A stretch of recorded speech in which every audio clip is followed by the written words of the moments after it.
Shabbat Shalom, Mishpacha. This is another Sabbath, another week, and just to give you a roundup first of all, let me just pull up my HTHS Bible. Okay, so it's been a pretty eventful week, as you know, that first time, I don't know, maybe, I probably wouldn't be wrong if I said over 200 years, maybe longer, Iran has never attacked a nation, never fired first. And this was the first time that Iran fired missiles and drones at Israel ever in history. I mean, this is unprecedented. And what led to these events? All of you know, or maybe you don't know, but Israel attacked the embassy of Iran in Damascus and killed one of their generals, killed 5 other people, destroyed their building. And so these kind of actions then led Iran to kind of retaliate on a smaller level. And they were not looking to, bomb different cities. They just created a diversion. Being the ancient Persian Empire, I mean, you got to give it some respect. But unfortunately, many people don't do that today. So what happened was that they created a diversion. They sent their cheapest drones, maybe 200. They gave a warning to the US, and they sent a warning to Israel 4 hours before they attacked. They sent a warning saying that we're going to attack, etc., etc., be prepared. So 4 hours later, they sent their drones. You had the UK sent up planes. You had Jordan. You had America. They used their aircraft to down some of the drones. Israel then used some of its defenses to down the drones. And whilst Iran had them busy downing the drones, which are the cheapest variety that you can think of, homemade, very cheap, and they knew that they were just creating a diversion. And what they did, that they fired their missile, which might have been a supersonic missile, and they attacked an air base in Ramon, and they damaged the air base pretty severely. That's where Israel keeps his fighter jets, F-35s. They probably destroyed and maybe damaged many of the F-35 fighters there. That was their target, and so they achieved their goal. Now, Israel, of course, said we will retaliate, we will attack back. But the whole question is, who started it? Who started this? That's the question you have to ask yourself. Who creates these organizations called Hamas? Who creates the organizations called ISIS? Who creates them? And if you don't know, I'll tell you, Israel creates them, America creates them, UK creates them. These all different countries, together they create these organizations, and they want to use them for their purposes. But what happens, in the beginning, it all appears to be working out in their favor. Then down the road, it doesn't, and it kind of, those same organizations that they feed them money, weapons. No wonder they have brand new US weapons. I mean, organization like ISIS in the Middle East, how come they can get brand new M18, M16 rifles, American ammunition? How? Because America supplies it. Simple.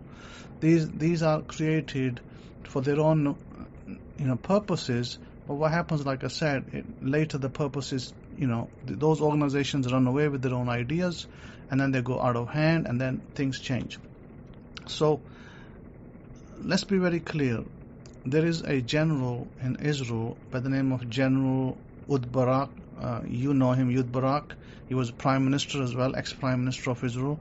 Even he went and said that Israel is trying to bring the Messiah.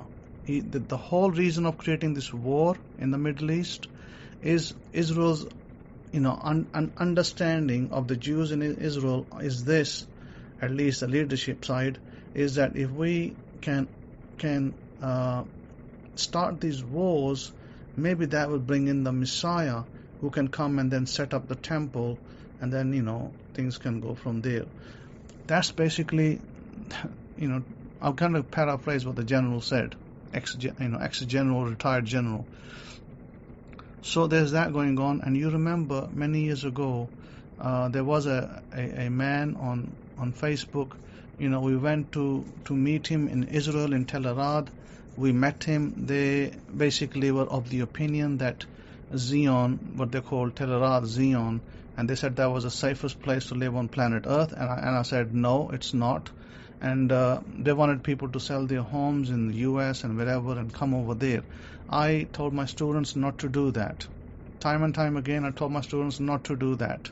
That is not a wise thing to do. We are not going to force a redemption or force a reconciliation of the 12 tribes. That's just not on. And so my students refrained, and those that didn't refrain were probably not my students. Maybe they were with that man. And, the man was upset with me saying that, and he probably, said bad things about me on the internet. Doesn't matter if he did. But I was proved to be right. Right now, Israel is the most dangerous place on planet Earth to live. Jews are packing airports at Tel Aviv. They are packing that Ben Gurion airport to leave the country. 400,000 people are packing that airport to get out of the country and go back to where they came from. I said this will happen. I said that the Jews will leave because Israel is not safe. And Israel's leaders, well, I don't need to reiterate what I said about them. You go listen to my previous recordings and you'll get them there. So the thing is this, that presently Israel wanted the Shas party, the ultra-religious Jews, to also participate in their self-created wars, and the Shas party refused, and the Shas party members, Rabbi Yosef's students, they are given handouts by the government, some form of financial help, and they then use that to run their yeshivas. Some of their members, probably very few, do enroll in the IDF military out of personal choice, but majority of their members are not supposed to, they don't have to, and that's an agreement. Well, that agreement was broken, I believe, not this Monday, but the previous Monday, and so the government forced a new initiative in Israel that said that these guys have to recruit and fight as conscripts.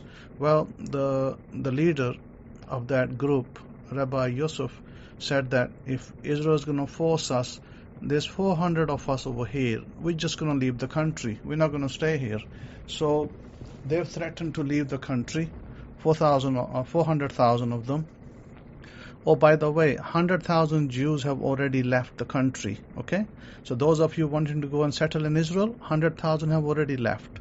So you cannot force a redemption. I've said it many times before, and I'll say it again. You cannot force God's hand. The coming of the Messiah will be when God directs that coming. It's not going to be before that. No one can force God's hand. So it'll be foolish to even attempt to go and try to live in Israel. However, not right now, but maybe in the near future, if Israel's land is safe, there's not of this war going on, maybe you can go for your visits, do a pilgrimage, do a visit, go to Jerusalem, go to Nazareth, go to different places, go down south and look at Israel. And that's okay. It's no problem. You can do that. You can go there 10 times in a year if you want to do that. But stay away from Israel in terms of living there. You're not to live there.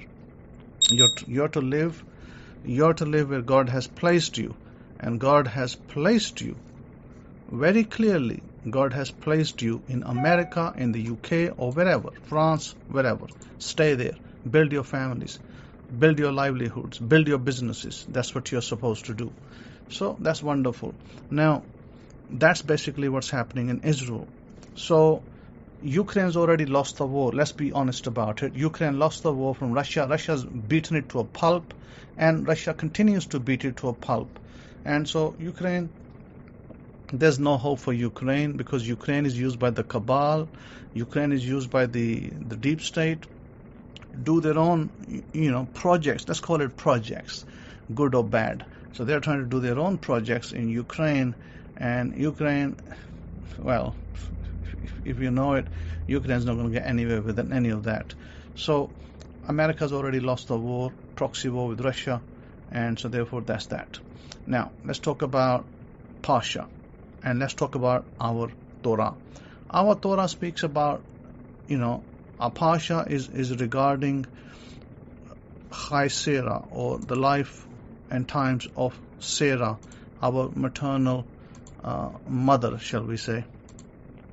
And in chapter 23, Chai Sarah, Pasha 5, Sarah lived 127 years. These were the years of the life of Sarah.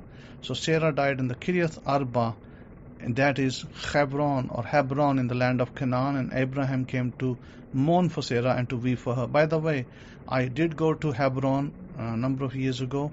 I think back in 2014 probably. I went to Hebron. I prayed, petitioned at the tomb of Abraham. I also went to the tomb of King David.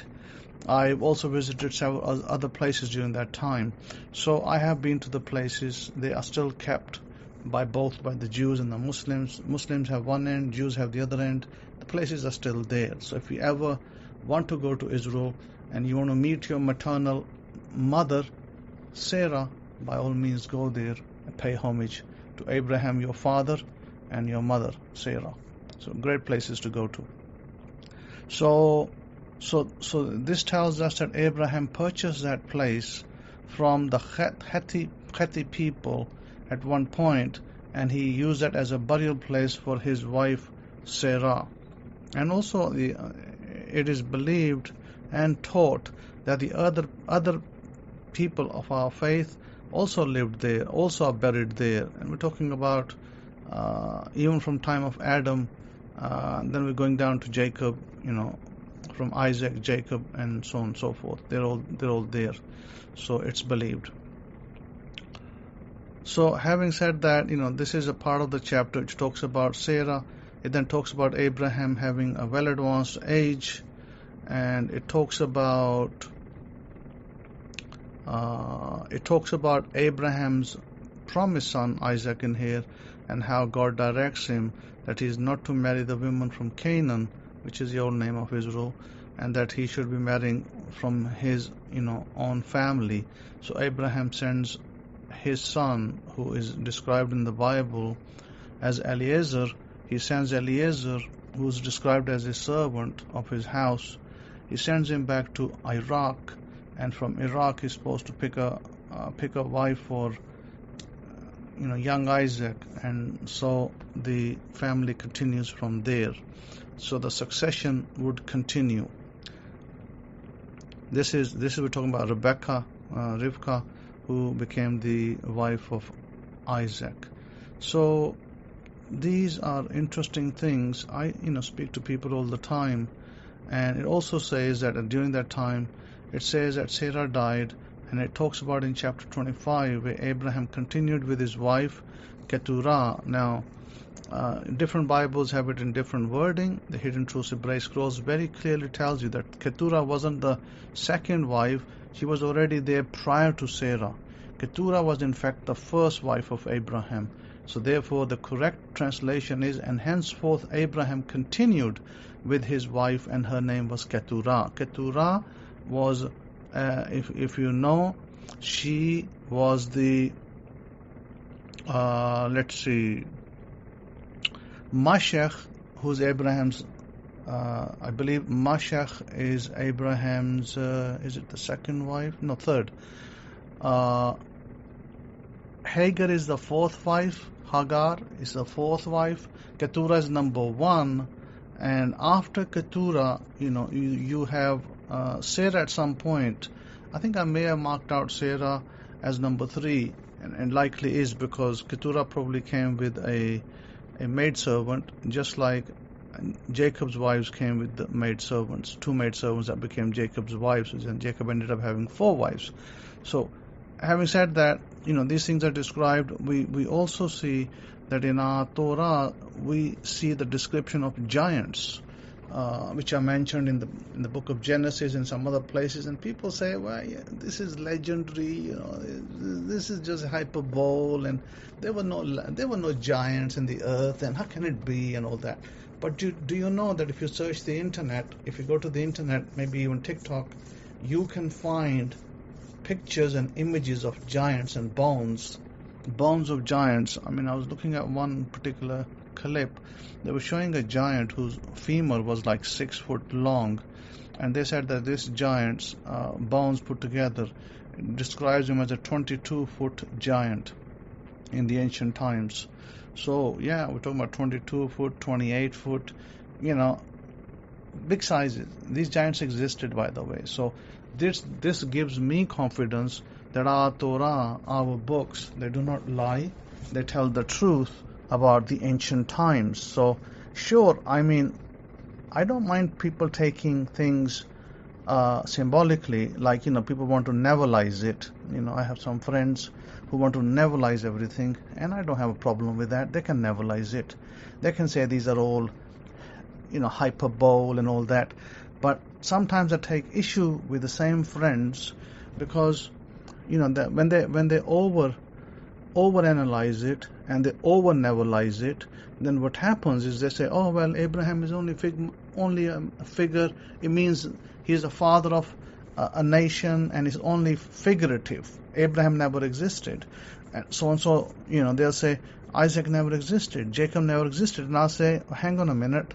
If those guys never exist, then I don't exist, because that's my family. I'm talking about bloodline family. I'm talking about just claiming. I'm talking about bloodline family. My bloodline family, from the Levite clan, from the son Levi of Jacob, that my family, we were situated in Iran, my forefathers. When they were punished, they were sent to Iran. We situated in Iran. From Iran, my family ended up in, some of my family, not all of it, some of it. My great-grandfather ended up in India. From India, my father and grandfather ended up in Pakistan after the partition. And then from Pakistan, we went to the UK.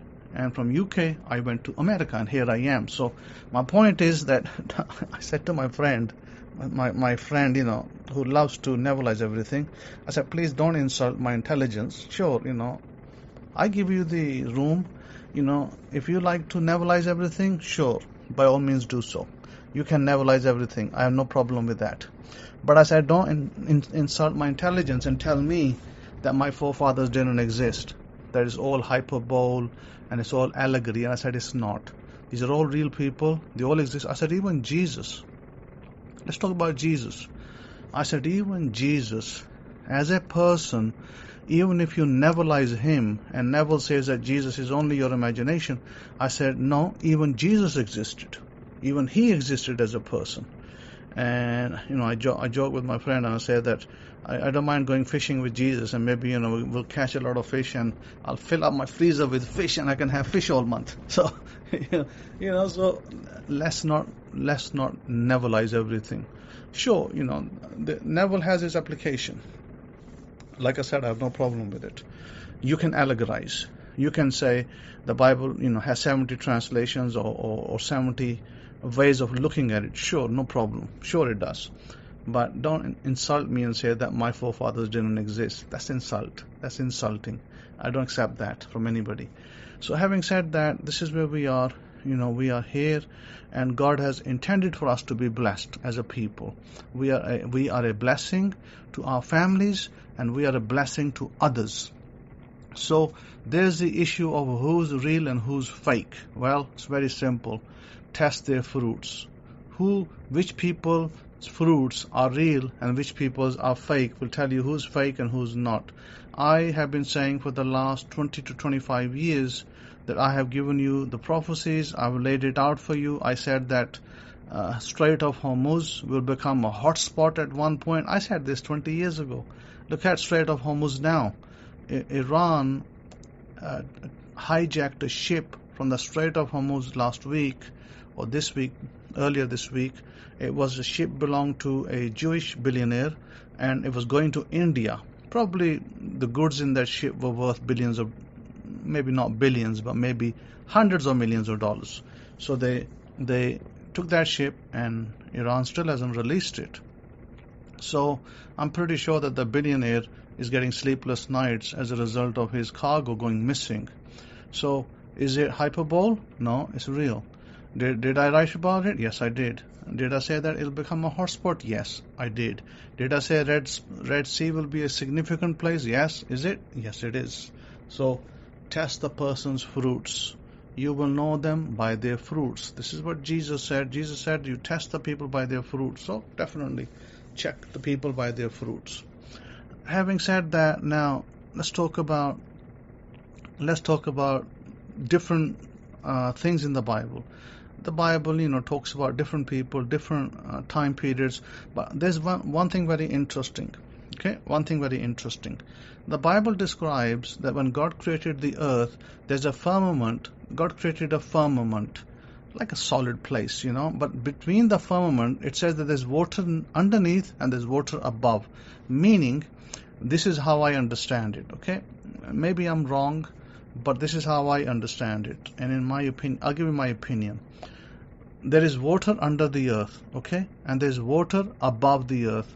Now, what about going to space? Okay, here is my opinion. Nobody ever went to Mars, okay? It's all fake, it's all lies. Nobody ever went to Mars. Even nobody ever went to the moon until recently, okay? Back in the 50s, I remember, of course I wasn't born, but my father told me a story. My dad said to me that his father, my granddad, he said my grandfather used to say all these people that are supposed to have gone to the moon back in the 50s is fake and false. It's a lie. And my father thought that his father was mistaken, that maybe they did go to the moon. They showed pictures and blah, blah, blah, and all that. But you know what it turned out? It turned out all those were faked. They were faked. No one ever went to the moon at that time, and that moon landings never happened.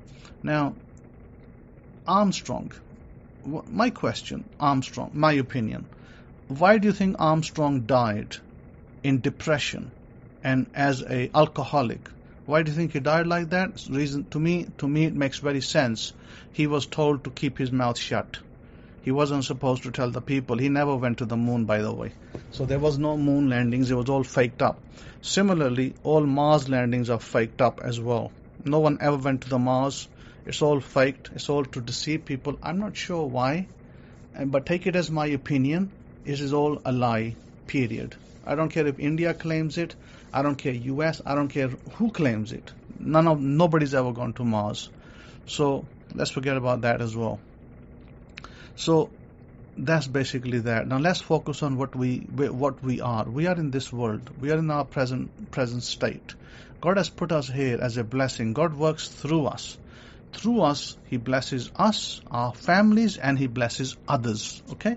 So you have an ample opportunity to bless yourself. I've given you plenty of tools, and I'm willing to repeat and say the tools again to help some of you.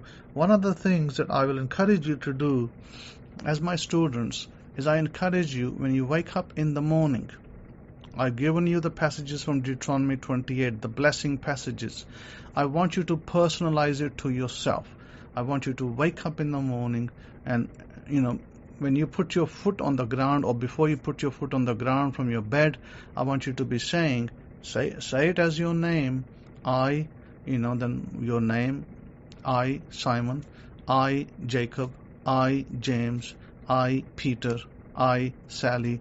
I, Janet. I, Jennifer. Whoever you are, you say, I'll describe myself. I, Simon, am blessed. Anything I touch is blessed. God has blessed me tremendously.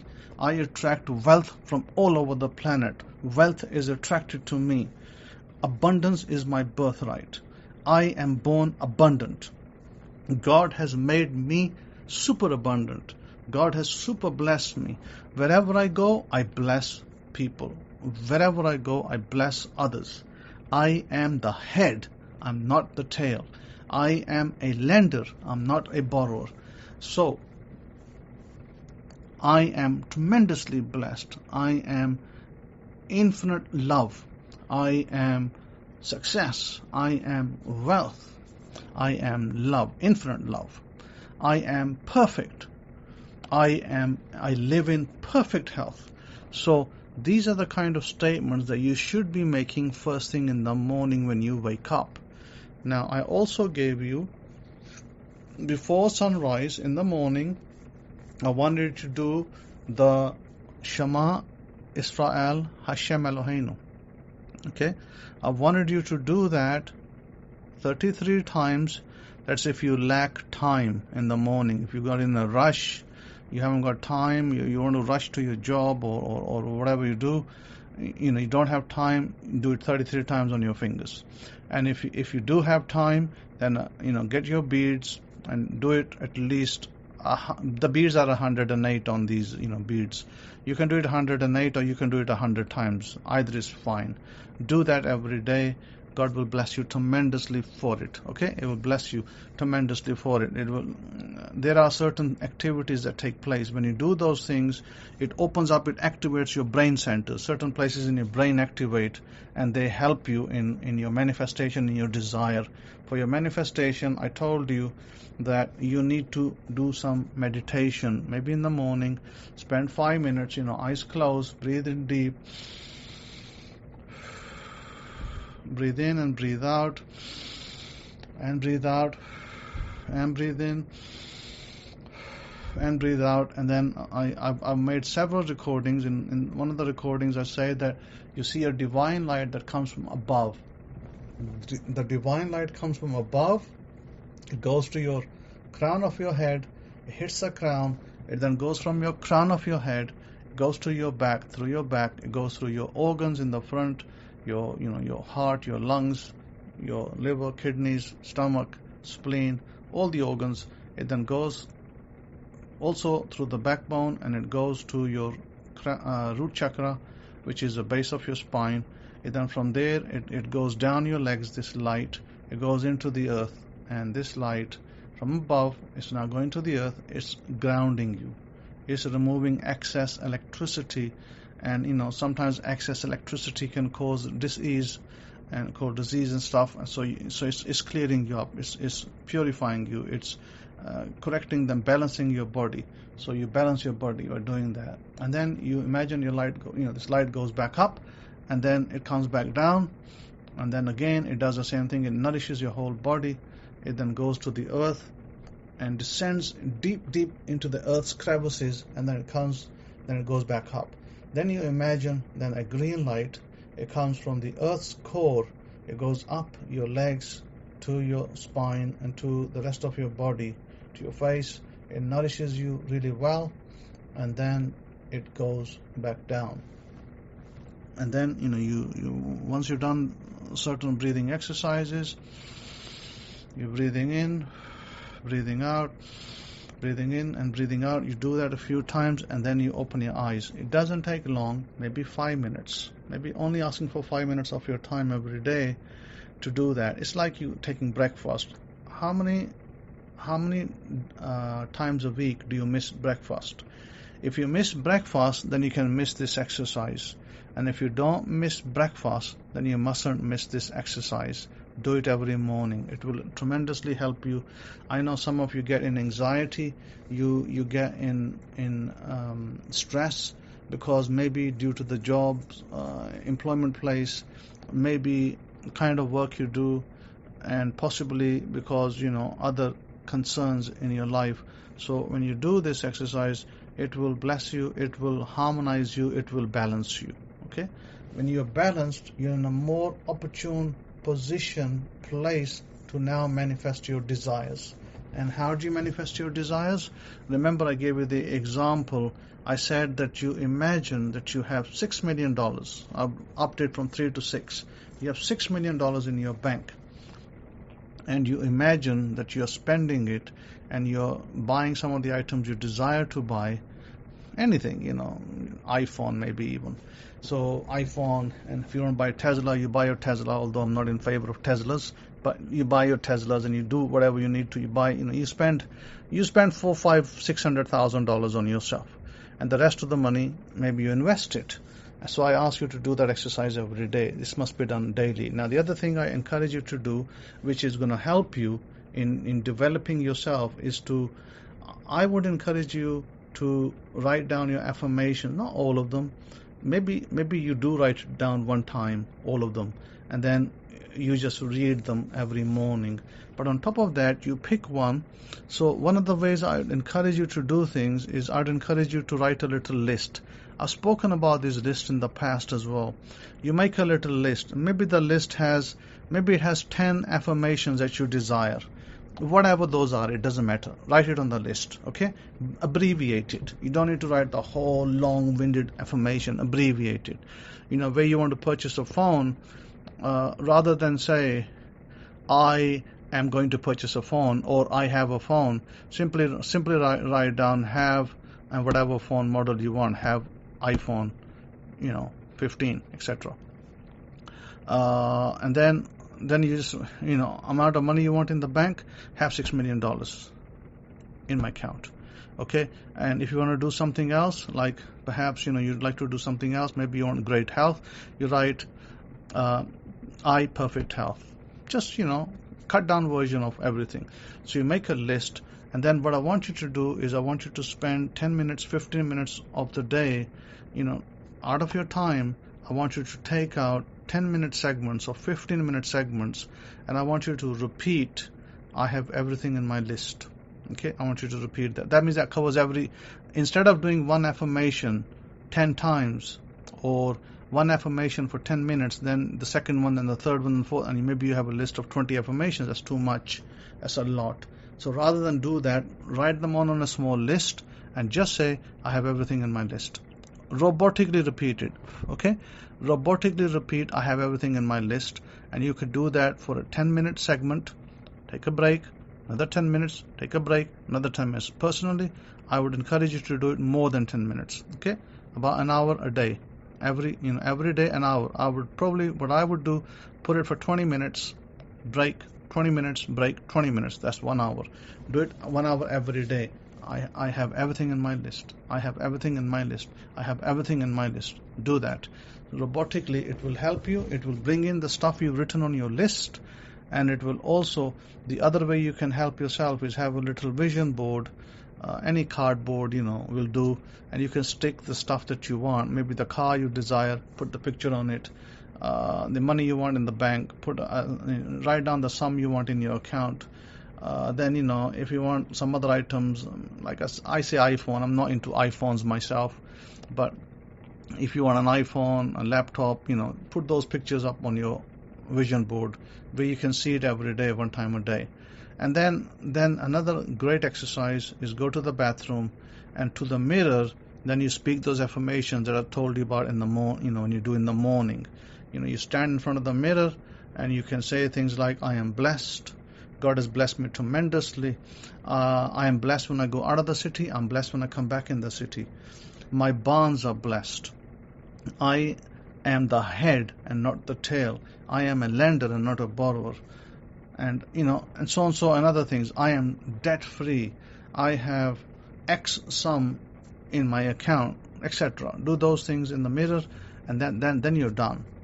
Simple things, but if you repetitively do them every day, whilst you're having a shower, you've already written your list.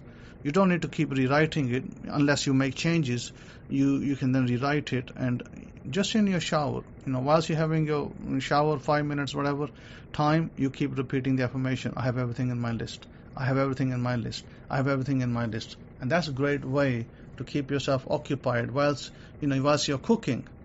Whilst you're cooking, whilst you're cleaning, whilst you're doing something else, you can say, I have everything in my list. So continuously, practice it. And this is why the Psalms are written with certain statements in the Psalms about us being blessed, us being chosen, us being, doing things that God intends for us to do. Why? Why do we read them? Because they help us. So I encourage you in the morning prayers to read Psalm 23, read Psalm 5, read Psalm 8, read Psalm 1. I encourage you to do that because they are great Psalms to read. Then there are others, Psalm 19, great Psalms to read. I encourage you to do so.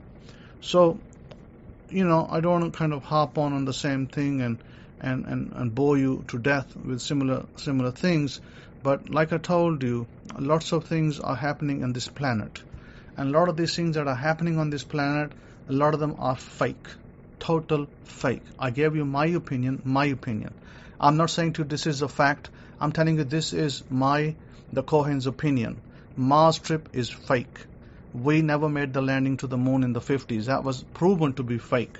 And maybe those landings happened much, much later. Similarly, in the world today, there's a lot of stuff that is going on that is fake. And one of the things I was going to tell you, which I said earlier, is we have water above and water underneath. Now, can you send a spaceship into water? Just think about it. Can you send a submarine into water? Sure you can, under the earth. That's possible. But a submarine can also go to a certain depth, but can't go, deep into the ground. You can't send a sub 2 kilometers or 2 miles under the ground. Maybe you can send it, 50,000 foot underneath or 100,000 foot, but I think it's going to be hard to send it 2 miles in the ground. It's probably going to explode with the pressure. Similarly, can you send a spaceship in the sky, in the waters? The answer is no. So please, take it as my opinion. I'm not asking you to, and I'm forcing you to believe it. And one day you will realize that what I said has something to it. The Bible doesn't lie. The Bible tells us that God created a firmament, and there's waters above it, and there's waters underneath it. There you have it. Now you can choose. I encourage you to choose. Choose which way you will go. And that's all I say. Other than that, have a wonderful, wonderful weekend, wonderful Sabbath rest, and beginning of next week. Always, talk positive to yourself, teach positive, tell your children to do positive things. Always be positive. Always try to be positive, and things will work out great for you. Pray for each other, pray for your families, and where I can help you, by all means ask me, write to me, and I'm more than happy to pray for you individually as well. So, a wonderful time, wonderful Sabbath. Shabbat shalom to you, shalom to you. Oh, yeah, before I go, if you want to have more facts on the world stage, what's going on in the East and what's going on in the West, I'm more than happy to do that in part of the lectures. I mean, if you want more of that, email me and let me know. Like I said, there's many things that happen. I don't always speak about it because I think sometimes I just deem that maybe, some people may not be into it, whereas other people want to know. So it depends, the kind of person you are. So with that, take care. Shalom, shalom.